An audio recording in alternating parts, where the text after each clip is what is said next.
Hello, all, and welcome to episode number 8 of Zach's Tech Talk Tuesday. My name is Ryan McQueeney. I'm a content writer here at Zach's. And as a reminder, Tech Talk Tuesday is our exclusive show for all the tech-obsessed investors out there. On this week's episode, we're going to be talking about the biggest event in the tech world this week, one of the bigger events in the tech world all year, and that's Apple's annual Worldwide Developers Conference. WWDC is a week-long event, but Apple uses the opening keynote to make its biggest announcements, and boy, were there plenty of announcements on Monday. I won't be able to get into absolutely everything that was covered in the multi-hour keynote presentation, but I did want to highlight a few of my favorite cool new features and products that were announced. I do cool kind of in air quotes there because it's my subjective analysis, but for the purposes of this episode, I'm going to avoid jumping down the rabbit hole of what all these announcements could mean from an investor's perspective. And instead, I'm going to just highlight some of the new tech that Apple showcased. It's a software conference. It's a software-focused conference. It's the developers conference. But as a preview, if you haven't heard, hardware might have stolen the show. And before we jump into kind of this cool new tech, I did want to mention that Apple updated us on some Apple Music figures. The service now has 27 million subscribers. That includes 10 million additions since September. The company also said it's releasing an Apple Music Kit for developers and new features, including there were some new features that were announced for Apple Music, which includes an ability to see what friends are listening to, kind of similar to how Spotify integrates your Facebook friends list to show you what your friends are up to. And also you can create a shared queue. So, if you're at that house party and everybody wants to pick a song, your friends can now create a shared queue for the listening device. That's all part of the new Apple Music for iOS 11, and that's kind of the first thing I want to talk about here is one of the most highly anticipated announcements of the whole event was that of iOS 11, the latest mobile operating system update. I'll spare you the full details for the sake of time, and you can certainly check them out from a number of different mediums out there, but you should know that during the iOS announcement and throughout the whole keynote, to be fair, there was a heavy emphasis on artificial intelligence, more specifically machine learning. One tangible result of this focus on AI and machine learning was a really cool feature that is launching with iOS 11, which is the AR kit for developers. This platform uses computer vision and can recognize surfaces and estimate ambient light to help create augmented reality scenes. Thanks to Apple's huge existing device market, ARKit will overnight become the largest AR platform in the world.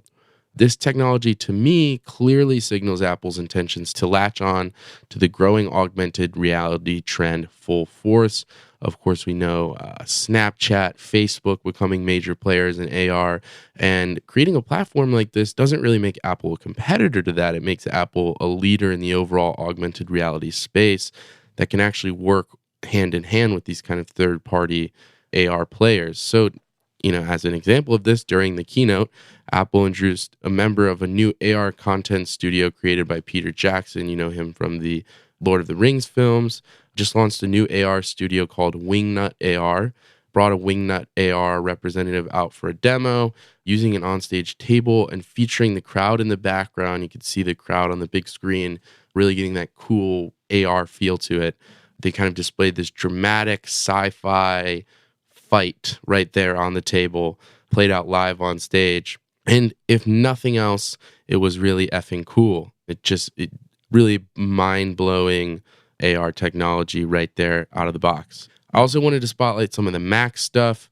I think, forgive me if I used the incorrect words, but on stage, Apple representative described Mac as the lifeblood of Apple, or the beating heart of Apple, some sort of visual imagery like that to remind people that, hey, yeah, we have 60% of our revenue coming from the iPhone now, but we did start this company as a Mac company, or that's how we got our claim to fame. So that was, I thought, kind of an interesting reminder there. But so that's why I wanted to spotlight some of the Mac stuff. I want to briefly mention that Apple kind of a surprise announcement debuted a new sleek black Mac Pro.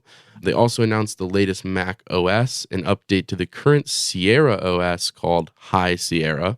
Just going to dig into one small piece of the High Sierra announcement.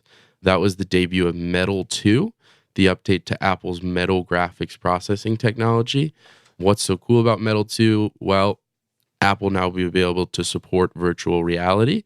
And then there was a pretty cool presentation to show this off as well. Apple brought out a rep from Lucasfilm's VR lab to show off a relatively geeky but interesting Star Wars VR demo that featured Darth Vader. And finally, the coup de grace, the whole thing, the big announcement everyone was waiting for, the speaker device. For weeks, if not months heading into this, it seemed like we had this date circled on our calendar as the day that Apple would finally announce its Siri-enabled Amazon Echo and Google Home competitor, and it did. So yeah, like I said, it was the big rumor heading into the event, and we got a sneak peek of it. It's long awaited and Apple's first foray into the smart speaker game. First thing I want to say about this device is that the music fan in me really appreciated the emphasis that Apple put on the music. From the get-go, it was clear that Apple thought there was not a good smart speaker out there that sounded great. They started initiating the conversation about the device by saying, there's a lot of great in-home speakers. There's a lot of great smart speakers. So far, no one has been able to make a great smart speaker that sounds excellent. So displayed a lot of that kind of audiophile technology that is sure to get the music fans excited. Design-wise, the thing's pretty neat looking. I'm just one opinion, and, if we're being completely honest, I think I lean more to the more standard look of the Amazon Echo, but I mean, I'm really being nitpicky there. It's kind of a small oval-like orb with a fabric cloth wrapping around the outside of it. Tech-wise, Apple VP Phil Schiller said that the HomePod, I guess I didn't, did I say the name yet? HomePod. It's called a HomePod, which not completely sold on the name, but I think it's it's a callback to the iPod back in the day. Obviously, a revolutionary device for Apple. They're kind of hoping this is their breakthrough into in-home music, like the iPod was into mobile listening. So the HomePod has the quote biggest brains ever in a speaker, end quote. The thing features several Echo-like features, if keeping the comparison alive. This includes music, news, translation, finance, traffic, sports, in-home, podcast, reminder, and messaging features. And of course, the personal assistant portion is Siri-based, and you'll be able to talk to the speaker very easily by saying, "Hey Siri," just like with your other Apple devices. Showed off a few cool features in the music listening world of, "Hey Siri, I like this," or "Hey Siri, play something like this." So that's kind of cool. Here is the big kicker to me, though. The thing costs $349. This is an important fact because it's significantly more than the Echo and the Google Home, which most people are going to peg as the main competitors here. For those of you who don't know, the standard Echo goes for about $180. The Echo Dot, the extremely mobile version, is only about $50. The Google Home is about $110. So you're looking at about twice the price of a Echo and nearly 3 times as much as a Google Home is going right now, and actually more than 3 times as much a Google Home is going for right now. And that leads me to the big question. Is there enough here to justify that type of price difference? Does the thing sound that good? Will Apple's choice to make a crisp, high-quality speaker pay off over more of a focus on that automation, AI, smart home aspect? I guess we're going to have to see. The HomePod will be available later this year. And of course, it's not going to be the only new hardware out around that time. Of course, looking at you, iPhone 8, and wondering when we will get that announcement. And remember, I tried not to go down that rabbit hole of what this means for Apple investors. You're going to see some criticism. You're going to see some praise. Some of these new things may be relatively inconsequential. Some of them may have a profound impact. But in my opinion, the smartest investors are not reactionary. So I think it's the best time. I think the best course of action here is to take some time to let these things cool off. But of course, I will end with questions to the audience as I do every week. What do you guys think? Do you agree? Am I a huge moron here?